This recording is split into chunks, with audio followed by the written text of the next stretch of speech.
Very surreptitiously, quietly, with no fanfare, Washington Governor Jay Inslee put out a brand new directive, and it has to do with state workers and COVID-19 vaccines. Now, we've been waiting to find out what the governor is going to do with the mandate that state workers get a vaccine. It was a mandate he issued under his emergency powers, which the state is still in a quote-unquote state of emergency. And so we've been waiting to see, okay, is the governor going to lift that mandate for state workers? Well, the governor issued Directive 22-13, which again came out very quietly. There was no press release or anything that accompanied it. And the governor announced that it will now be a permanent condition of employment for state workers to not only have a COVID-19 vaccine, but to be up to date with any boosters that might be required or recommended, rather, by the CDC. So this new directive applies to state executive and small cabinet agency employees. So basically, for state workers who work for independently elected officials like the Attorney General's office, the Secretary of State, those independently elected officials are going to decide whether this is also going to be required for their employees.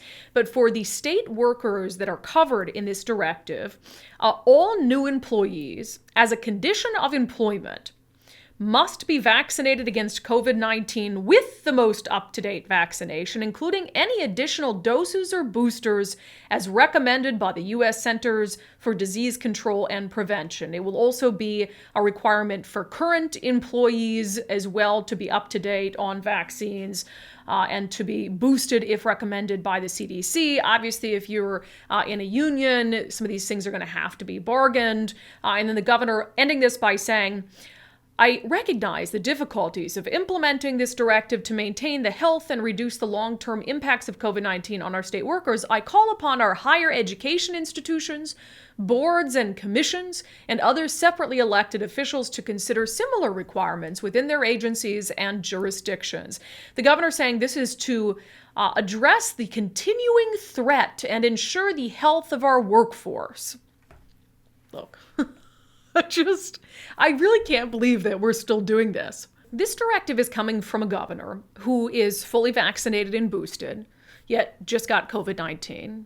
We have long ago established that having the vaccine, having necessary boosters does not prevent you from getting COVID-19, does not prevent you from spreading COVID-19. There has been some strong reaction to this.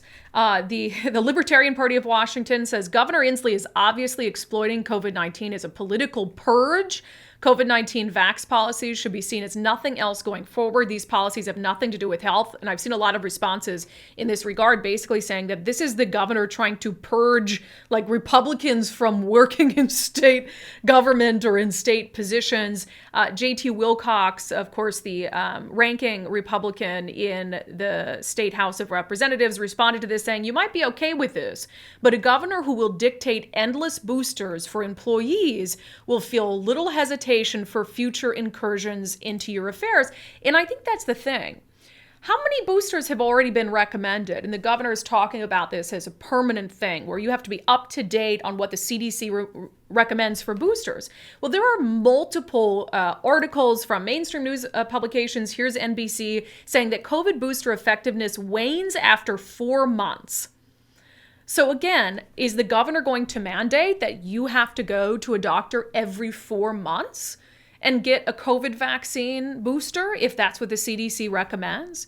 So is that going to be until the end of time, that every 4 months, in order to stay employed with the state, you have to go get a COVID vaccine booster that's not going to prevent you from getting COVID-19, that's not going to prevent you from spreading COVID-19. Yeah, it might prevent you from getting seriously sick, but we know that the number of people who get seriously sick and die from COVID is declining by the day. How far are people willing to let the governor take this? And you might say, well, what do you mean by that, Brandi? What are you supposed to do? What are you supposed to do? I mean, there's not an election until 2024. There's not going to be a new governor until 2024. And you might have Attorney General Bob Ferguson, who's just going to implement the same policy anyway. Well, what you can do is refuse en masse.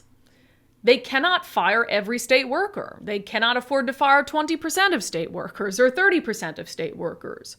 And I think that if there is a widespread refusal at this juncture to abide by this. And I hate to be the one to say that. I mean, I'm not going to tell anybody what to do with their health or their bodies. If you want a COVID booster, get a COVID booster. I mean, that's up to you entirely. But to submit to the government in this case, that, yeah, I'm going to get a COVID booster every 4 months or whatever the CDC recommends. Every 4 months, what, for the rest of your life, for the rest of your employment? Are you okay with the government tracking that, with the government mandating that when it's not going to stop you from getting sick, when it's not going to stop you from getting other people sick? Where does it end? It is truly bordering on the absurd at this point. I had really hoped that the governor would say, you know what, we're really out of this emergency situation. We're going to leave it to people to decide whether they want to continue to get boosted for COVID-19 or not. You know, especially after, again, I go back to the obvious, undeniable ramifications that the vaccine mandate had on people all over the state. You know, not being able to get from the islands to the mainland because there wasn't ferry service, not being able to get across the mountain passes because there weren't enough plow truck drivers to plow the roadways. You know, cities that were already suffering for police staffing in the middle of a public safety crisis that had officers who were terminated, firefighters who were terminated over the vaccine requirements. I don't know if I'm alone on this island, but to think that the governor is willing to continue to accept all the consequences of this requirement at this juncture in the pandemic, it is almost unbelievable to me. I mean, we are way past the point of overreach when it comes to Governor Jay Inslee and these decisions that he's been making during the pandemic. And gosh, we're 2 years. We still have 2 years until he's, I assume he's not going to run for governor again. He'll probably try to run for president again. We're 850 days into a state of emergency. He's still leveraging his emergency powers when many, many states have not found that necessary. And I just go back to the fact that this pandemic has been so rapidly changing. There's been different strains that the vaccines have different effectiveness toward. And where are we going to be in a year or 2 years? You know, to say that people can't come work for the state when we desperately need to fill positions if they don't have a COVID-19 vaccine, and then a year from now it could be completely irrelevant. Or you have somebody who's worked for the state for 20 years and they don't want to get a booster because they're healthy and they're not getting sick. And to say, oh, well, you can't work with us anymore. You can't work for the state anymore. And to totally derail their entire career over something that, again, is nearing the point of irrelevancy. This is the definition of government overreach. And to drop this decree, you know, very quietly and on 4th of July weekend, nonetheless, when we're talking about our freedoms and celebrating our liberty, and the governor's like, no, you're going to lose your job if you don't submit to vaccine boosters every 4 months or whatever the CDC wants. I really think it's time to try to do what's within our power as citizens, what's legal and what's, you know, I have no extreme reactions to this or anything, to try to put the governor in check and say, no, we're not going to continue down this road. We're not going to continue down this road of government overreach.